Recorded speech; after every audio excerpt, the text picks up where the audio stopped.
Hi friends, welcome to my YouTube channel electronic school technology. आज हम electronics field repair field में use होने वाले बहुत ही इंपॉर्टेंट इंस्ट्रूमेंट के बारे में सीखेंगे, जिसका नाम है डीएसओ।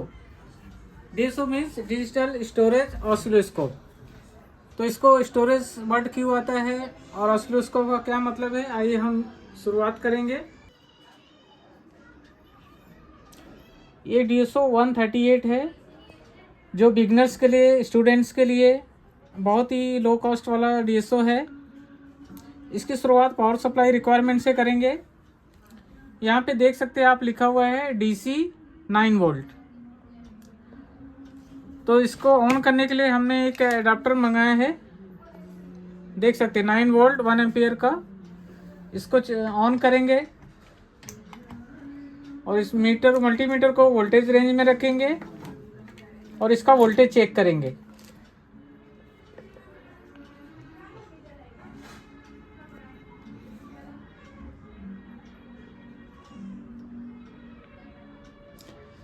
नो लोड पे 9.5 तक है। नेगेटिव रीडिंग आ रही है, मतलब इसका जो है, जो सेंटर पॉइंट है, इनर पॉइंट जो है वो पॉजिटिव है, बॉडी जो है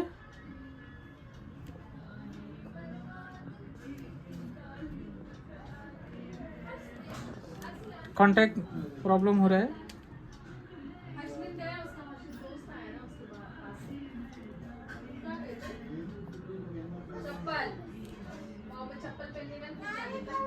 आप देख सकते हैं स्क्रीन पे 9.5 वोल्ट तक नो लोड पे, अभी कुछ कनेक्ट नहीं है, 9.5 वोल्ट तक दिखा रहा है। और दोस्तों ये देख लीजिएगा, यहाँ पे जो जैसे हमने देखा एडाप्टर में इंटरनली जो इनसाइड पिन है वो पॉजिटिव है, इसकी बॉडी ग्राउंड है। और हम इसमें भी बजर मोड में रख के देख सकते हैं कि इसमें ग्राउंड कौन सा है। देखिए यहाँ पे एक 2 पिन का भी कनेक्टर दिया हुआ है, उससे थ्रू भी कर सकते हैं। तो यहाँ पे देखिए ग्राउंड पिन है एक, तो देखेंगे कि ग्राउंड किसके साथ बजर हो रहा है। ये देखिए यहाँ पे मैंने मार्किंग कर दिया है कि ये कनेक्टर से सप्लाई देंगे तो इस तरफ, और यहाँ पे देख सकते हैं नीचे लिखा हुआ भी है, माइनस सिंबल बना हुआ है और मैंने मार्क भी किया। तो इसका जो इंटरनल पॉइंट रहेगा, ये जो पिन देख रहे हैं ये पॉजिटिव के साथ है और इसकी जो बॉडी है वो निगेटिव के साथ है, ये मैं बताना चाह रहा था। और जो सिग्नल जिसके थ्रू देते हैं हम लोग, उसके बारे में भी आएंगे। पहले हम लोग इस पर इसको ऑन करते हैं। ये बड़ी वाली पिन यहाँ पे लगेगी, एक बार यहाँ से ये देखिए ऑन करते हैं तो डीएसओ लिख के आ रहा है बाय जेटेक, डीएसओ 138 जेटेक। तो ऑन करेंगे तो ऐसा कुछ दिखेगा, अगर आपका ओके रहेगा। अब हम जो इससे इनपुट देना है उसके बारे में बात करेंगे। सिग्नल को कनेक्ट करने के लिए ये प्रोब यूज होती है।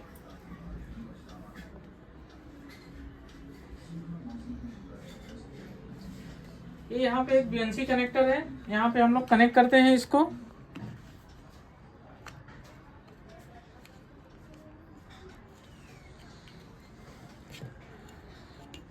और प्रोब में देखिए,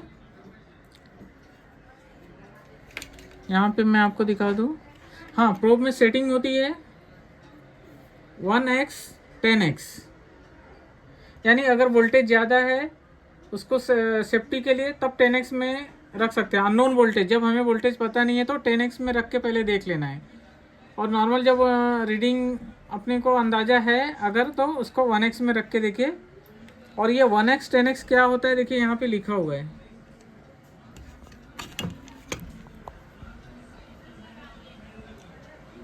टेन में 300 वोल्ट तक जा सकते हैं, 1x में 150 वोल्ट तक ये प्रोब काम करता है।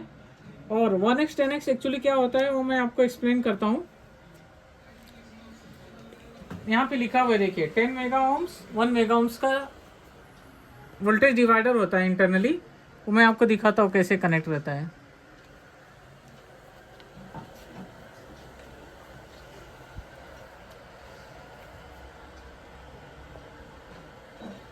टेन मेगा ओम्स का एक रजिस्टर है और एक रजिस्टर जो है 1 मेगा ओम्स का है, और ये ग्राउंड है। जब हम 1x पोजीशन में रखते हैं, 1x पोजीशन में रखते हैं तो सिग्नल इन जो है यहाँ से होता है। ये देखिए, ये ग्राउंड है और ये जो पिन है जो सिग्नल जो चेक करने के लिए टच करते हैं, वो यहाँ पे इनपुट आ रहा है। तो जब हम लोग 1x में रखेंगे तो ये वोल्टेज डिवाइडर नेटवर्क नहीं आएगा, सिलेक्शन में नहीं आएगा, ये जो है DSO को जाएगा। ठीक है, ग्राउंड यहाँ से DSO है, मतलब ये वोल्टेज डिवाइडर नेटवर्क। जब 10x में करेंगे तो जो स्विच है, सिलेक्टर स्विच है, यहाँ पे एक स्विच दिया हुआ है, उस स्विच जो है 2A कर सकते हैं, यहाँ कनेक्ट है, वो यहाँ पे आ जाएगा। यहाँ से हट के ये हट जाएगा कनेक्शन,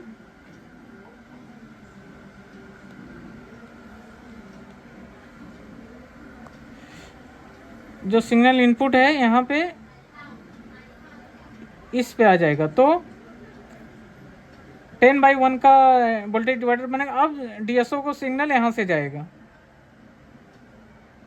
ठीक है, यहाँ से ना जाके यहाँ से जाएगा।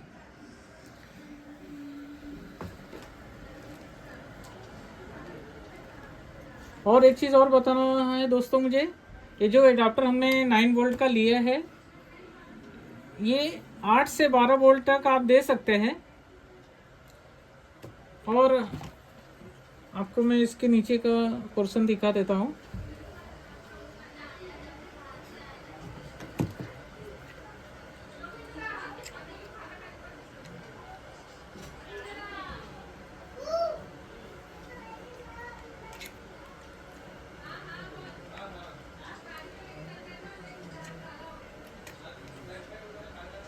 ये देखिए दोस्तों, इसके नीचे देखेंगे तो यहाँ पे एक 7805 है। तो जैसे आप PCB रिपेयर करते हैं तो आप जानते ही होंगे 7805 जो है 20 वोल्ट तक हैंडल कर लेता है। तो एडाप्टर ये 20 वोल्ट तक हैंडल कर लेगा। और यहाँ पे जो असेंबली में दिया हुआ है, असेंबली में जो दिया हुआ 3.3 वोल्ट का रेगुलेटर है।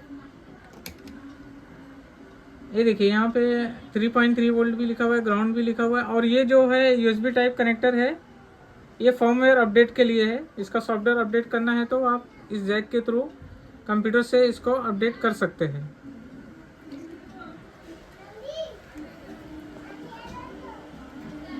तो 8 से 12 वोल्ट सेफ है। आप 20 वोल्ट तक भी दिए तो ठीक है, लेकिन सेफर साइड रहना है। 9 वोल्ट का एडाप्टर यूज़ कीजिए, रिकमेंडेड वही है।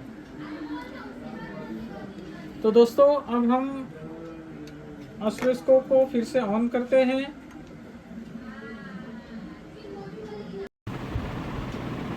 DSO 138 जो है 2.4 इंच TFT डिस्प्ले यूज हुआ है। जैसे फॉर एग्जांपल ये देख सकते हैं, LCD है, LCD display, liquid crystal display. इसमें सिर्फ जो है एक ही कलर है, ब्लैक। लेकिन जो TFT होता है उसका फुल फॉर्म है थिन फिल्म ट्रांजिस्टर। तो इसमें हर पिक्सल में हर कलर के लिए, एक पिक्सल में हर कलर के लिए अलग अलग ट्रांजिस्टर होते हैं। जैसे आपने DSO में देखा, इसमें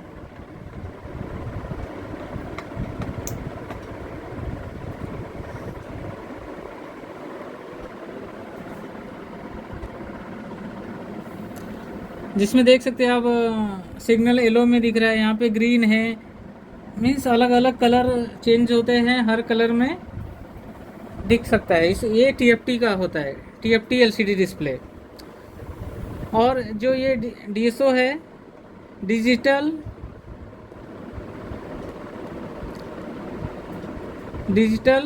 स्टोरेज ऑसिलोस्कोप। ये स्टोरेज वर्ड इसलिए आता है, जो वीडियो के बिगिनिंग में हमने कहा था, क्योंकि ये जो सिग्नल जो है डीएसओ रीड करता है, एनालॉग टू डिजिटल कन्वर्जन होता है, ए टू डी कन्वर्जन होता है, फिर इसके रैम में स्टोर होता है। तो इसको आप होल्ड बटन करके डेटा को होल्ड कर सकते हो और डेटा को एनालाइज कर सकते हो। लेकिन जो पुराने वाला ज़माने वाला था CRO, जिसको कैथोड रे ऑसिलोस्कोप कहते हैं, उसमें पिक्चर ट्यूब होती थी जो है, वो इलेक्ट्रॉन स्क्रीन पे बॉम्बार्डमेंट होता था, उससे इमेज बनती थी। उसमें इमेज को सेव नहीं कर सकते थे आप, सिग्नल गया तो डिस्प्ले भी गया। ये जो है टेक्नोलॉजी में डीएसओ में स्टोरेज होता है, जो सिग्नल को होल्ड कर सकते हैं, आप होल्ड करके उसको एनालाइज कर सकते हैं। Hi friends, welcome to my YouTube channel electronic school technology. ये DSO 138 का पार्ट 2 है। इसको से इनपुट सिग्नल से स्टार्ट करते हैं कि कितना वोल्ट तक इसको इनपुट देना सेफ रहेगा। यहाँ पे आप देख सकते हैं इसका जो स्पेसिफिकेशन है, maximum input voltage 1x position में जब रखेंगे प्रोब का तो 50 वोल्ट पीक। 50 वोल्ट पीक का मतलब अगर आपका AC सिग्नल है साइन वेव, तो पीक पॉजिटिव पीक भी हो सकता है, नेगेटिव, इसलिए V पीक लिखा हुआ है। और अगर V पीक टू पीक बोलेंगे, जो VPP होता है डबल P, तो ये इसमें पूरा कवर होता है। मतलब समझो ये 50 है, ये 50 है, अगर V पीक टू पीक लिखा रहता तो पूरा पॉजिटिव साइकिल और नेगेटिव साइकिल दोनों इंक्लूड करके होता। तो ये सिर्फ V पीक लिखा हुआ है। V पीक इसको आप 50 वोल्ट दे सकते हैं, तो चाहे वो पॉजिटिव साइड में हो साइकिल हो, चाहे नेगेटिव साइकिल हो। तो AC वोल्टेज जो होता है वो कितना दे सकते हैं, उसके लिए फार्मूला ये है, V पीक RMS मतलब root mean square divide by V peak को जब √2 से डिवाइड करेंगे तो V पीक कितना है 50 को जब आप √2 से डिवाइड करेंगे तो ये 35 वोल्ट तक आएगा। मतलब AC वोल्टेज में 35 वोल्ट तक जा सकते हो 1x पोजीशन में। 10x में रहेगा तो आप इसका 350 यानी 300 तक सेफ वैल्यू आप रीड कर सकते हैं। अगर DC वोल्टेज है, DC वोल्टेज ग्राउंड और पीक होता है, कांस्टेंट पीक होती है, तो आप इसको DC वोल्टेज 50 वोल्ट तक दे सकते हो। अगर आपका स्क्वायर वेव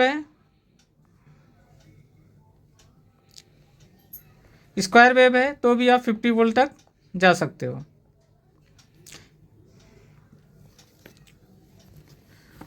बाकी स्पेसिफिकेशंस आप इसमें दे सकते हैं। 200 किलोहर्ट्ज़ इसका बैंडविड्थ है।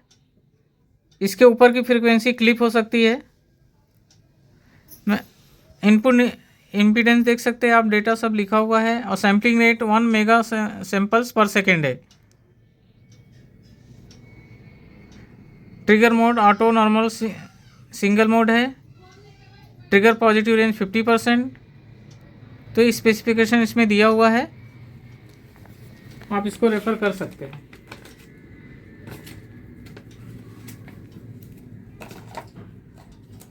अब हमने इसको ऑन कर दिया है।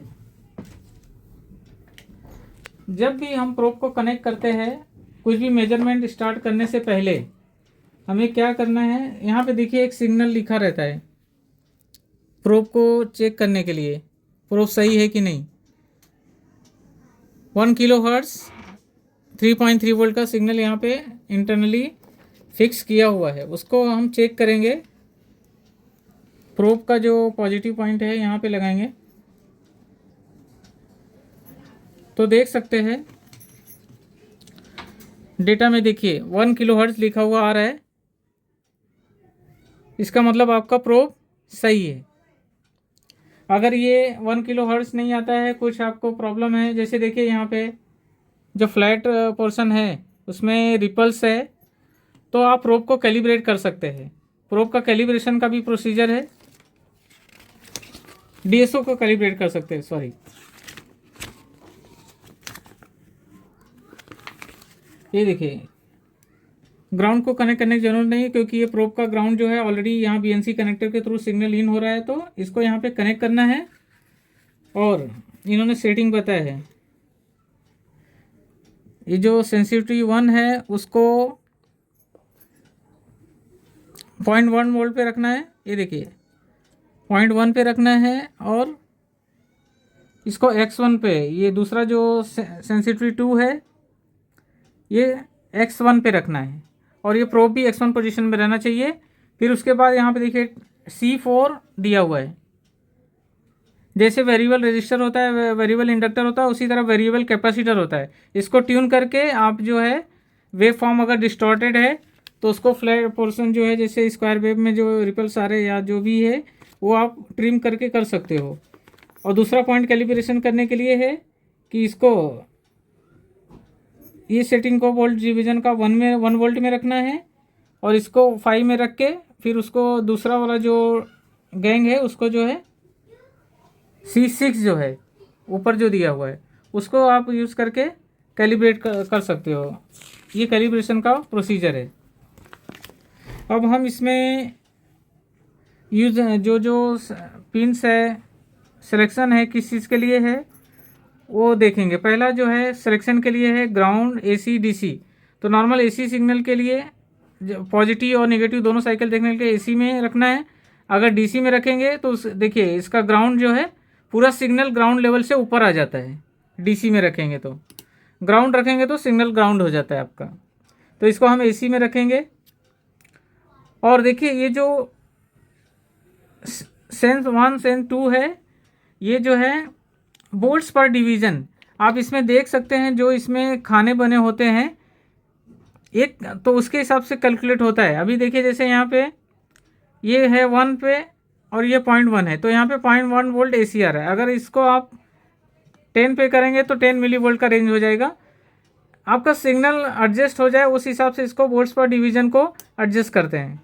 देखिए अभी मैंने यहाँ पे 1 रखा है और इसको भी x1 पे रखा है वोल्ट्स डिवीज़न, तो ये 1 है। अगर ये दोनों मल्टीप्लाई होते हैं, अभी 2 पे हो गया तो 1 × 2 2 वोल्ट। तो अब देखिए कितना छोटा सिग्नल हो रहा है। तो सिग्नल जैसे बड़े, वो दोनों को एडजस्ट करने के लिए, स्क्रीन में एडजस्ट करने के लिए ये आपका वोल्ट्स पर डिवीज़न की बटन होती है। ये दोनों वोल्ट्स पर 1 डिवीज़न का है। तो अभी देखिए हमारा सिग्नल इस पोजीशन में एडजस्ट हो गया। तो ऐसा भी कर सकते हैं, या इसको हम यहाँ से कम करके आराम से इसमें देख सकते हैं। तो ये वोल्ट्स पर डिवीज़न हो गया। इसके बाद हम आएंगे जो यहाँ पे देखिए ये जो अभी है 0.2 मिलीसेकंड जो दिख रहा है, ये टाइम डिवीज़न सेट होता है। अभी टाइम डिवीज़न सेट करने के लिए यहाँ पे देखिए सेंस सेटिंग का एक बटन है, जिससे आप सेलेक्ट कर सकते हैं आपको कहाँ किस मेनू में जाना है।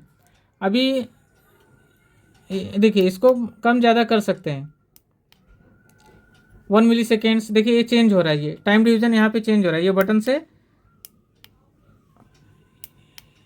प्लस माइनस करके ये चेंज हो रहा है सेटिंग्स, और यहाँ पे डिस्प्ले आ रहा है, देख सकते हैं।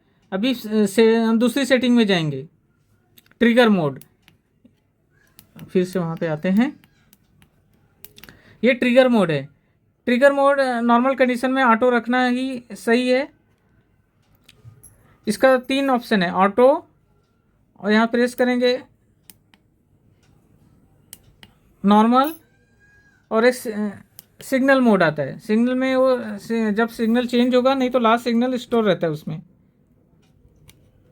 तो इसको सिग्नल को एनालाइज कर सकते हैं, सिग्नल मोड में रखते हैं। तो नॉर्मल इसको ऑटो में रखना सही है नॉर्मल यूज़ के लिए। इसको ऑटो में रख देते हैं, फिर अगले सेटिंग पे जाएंगे। ये सेटिंग का बटन, सिलेक्शन का बटन दबा के अगले ऑप्शन पे जाएंगे। ये जो वेव फॉर्म का, अच्छा इसको होल्ड को रिलीज़ करेंगे, तो ये देखिए अब इसको हम फॉलिंग रेज कर सकते हैं और राइजिंग एज। अभी ये देखिए राइजिंग एज है। राइजिंग एज मतलब देखिए सिग्नल बढ़ता हुआ से स्टार्ट होगा, ये राइजिंग एज है। अब इसको अगर फॉलिंग एज करेंगे तो सिग्नल फॉलिंग से स्टार्ट होगा, और उसके आगे जो है फिर सिलेक्शंस करेंगे तो देखिए ये ब्लू हो गया।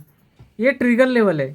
ट्रिगर लेवल वो पॉइंट है कि जहाँ से DSO वेव फॉर्म को कैप्चर करना शुरू करता है। इसको प्लस माइनस से आप नीचे ऊपर कर सकते हैं। फिलहाल जो है ट्रिगर लेवल 0 वोल्ट पे ये जो रेफरेंस लाइन है यहाँ पे 0 वोल्ट पे किया हुआ। फिर हम अगले सेटिंग पे जाएंगे, सेलेक्ट करेंगे। ये देखिए ये रेंज सेलेक्ट हो गया है। इस रेंज को आप किस साइड का वेवफॉर्म आपको देखना है उस साइड का कर सकते हैं, लेफ्ट साइड का या राइट साइड कर सकते हैं। नॉर्मली इसको हम लोग सेंटर में रखते हैं। आगे जो है होल्ड का बटन दिया हुआ है, इसको होल्ड करेंगे तो वेवफॉर्म होल्ड हो जाती है। फिर इसके बाद सेलेक्ट करेंगे, ये देखिए अभी ये जो पॉइंट है ब्लू हो गया, इसको भी जो है सिग्नल का लेवल वेवफॉर्म को ऊपर नीचे कर सकते हैं। अभी समझिए मैंने यहाँ पे 0 पे रखा है, रेफरेंस लाइन जो 0 है। इसके बाद फिर से सेलेक्ट करेंगे, टाइम डिवीज़न में आ जाते हैं। अब देखिए यहाँ पे आपको सब डेटा डिवीज़न से कैलकुलेट करने के ज़रूरत नहीं है। यहाँ पे आपको 1 किलो हर्ट्ज साइकिल 50% ड्यूटी जो भी है पल्स विड्थ सब आपको सब डेटा रेडीमेड मिल रहा है। आप इसको रीड कर सकते हैं सीधा। अगर समझिए अगर हमको स्क्रीन को क्लियर करना है तो ये जो होल्ड का बटन है इसको थोड़ा देर होल्ड करेंगे तो देखिए वो डेटा चला गया।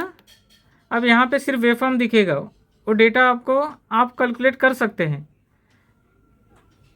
अगर वोल्ट डिवीज़न से करना है तो वोल्ट डिवीज़न से, और जितने वेवफॉर्म है वो आप इसको जो है डिवीज़न और से और सेटिंग से मल्टीप्लाई करके आप जो है उसका वो एम्पलीट्यूड और फ्रीक्वेंसी दोनों कैलकुलेट कर सकते हैं। अगर फिर से होल्ड बटन को प्रेस करके रखेंगे तो यहाँ पे डेटा दिखने लगेगा। जो बिगनर्स के लिए, स्टूडेंट के लिए जिनको डिवीज़न के हिसाब से कैलकुलेट करने में डिफ़िकल्टी आती है वो आराम से कैलकुलेट कर सकते हैं। आइए फ्रेंड्स, एलजी स्प्लिट पीसीबी में जब कभी मोटर चालू नहीं होता बहुत बार प्रॉब्लम आता है, तो जीरो क्रॉसिंग का प्रॉब्लम होता है। तो हम लोग डीएसओ से जीरो क्रॉसिंग का चेक करके देख सकते हैं। यहाँ पे देखिए 99 हर्ट्ज जो 100 हर्ट्ज का सिग्नल यहाँ पे, ये ऑप्टो कपलर जो है जीरो क्रॉसिंग का ऑप्टो कपलर है, यहाँ पे देख सकते हैं आप।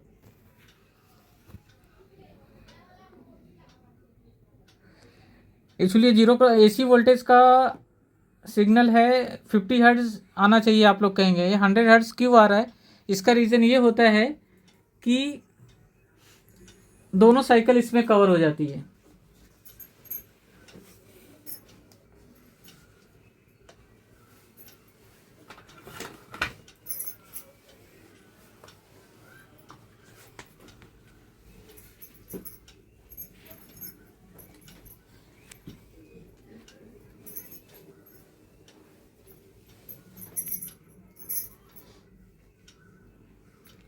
पॉजिटिव साइकिल, निगेटिव साइकिल, जब ये वोल्टेज डीसी में जब जाता है ब्रिज रेक्टिफायर के बाद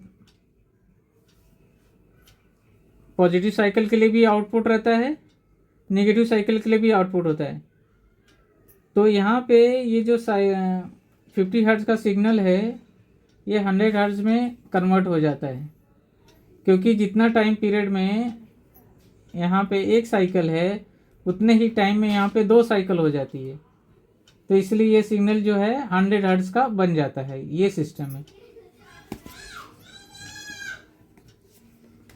और ये किसी पीसीबी में 50 हर्ट्ज भी आ सकता है, जहाँ पे अगर ये ब्रिज रेक्टिफायर ना बनाएंगे, वोल्टेज डिवाइडर बना के सिर्फ अगर आप ऑप्टो कपलर ऑन करके लेंगे तो आपको 50 हर्ट्ज का सिग्नल मिलेगा। क्योंकि यहाँ पे ब्रिज रेक्टिफायर जो एसएमपीएस का ब्रिज रेक्टिफायर रहता है, देख सकते हैं यहाँ पे देखिए वोल्टेज डिवाइडर बनाया 300 किलो ओम्स के 2 रजिस्टर यूज़ किए हैं ऑप्टो कपलर के इनपुट पे, और उसके ऑप्टो कपलर की प्रोटेक्शन के लिए यहाँ पे एक जीनियर डायोड भी, एक डायोड प्रोटेक्शन के लिए यूज़ हुआ है। और हम देखते हैं यहाँ पे एक बार फिर से दिखा देता हूँ आपको। ऑप्टो कपलर के पिन नंबर 3 पे चेक करेंगे।